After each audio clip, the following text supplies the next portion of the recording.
কেউ বিদেশ আসবে ভাই, দেখো বিদেশে কি শান্তি, দেখো ভাই প্রবাস জীবনে কি শান্তি, শান্তির কাজ দেখছো।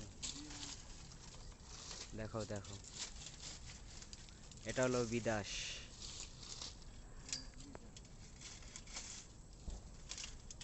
ঠাডা ভাঙ্গা রোদ্দুর।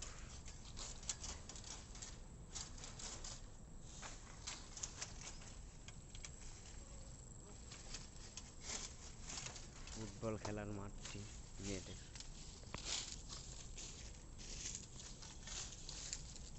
ভাই কয় বছর আপনি বিদেশে? 7 মাস চলতেছে। ব্রুনাইতে কেউ আসবেন না। ব্রুনাইতে হয়েছে যে জাহান্নামের প্রথম রাস্তা। ব্রুনাইতে কোনো বাঙালি ভুল করিও বাঙালির কাছে আসবেন না, এটাই বাস্তবতা। কেন ভাই, বাঙালিরা কি? বাঙালিরা এমন জান্নাতে এমন জাহান্নামে রাখবো, সেটা আপনি কল্পনাও করতে পারবে না। আমার মতো মানুষ, আমি কীভাবে এখনও 7 মাস ব্রুনাই কাজ করতেছি, সেটা আমি ছাড়া আর কেউ জানে না। আমার আল্লাহ ভালো জানে।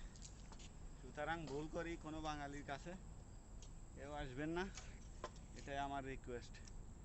ভালো থাকবেন, দেশে থাকুন, নিজেই কিছু করে খান। আল্লাহ হাফেজ। বুনাইতে বলে খুব কষ্ট ভাই, বাঙালিরা বলে হোগা মারিয়ে ফেলায়।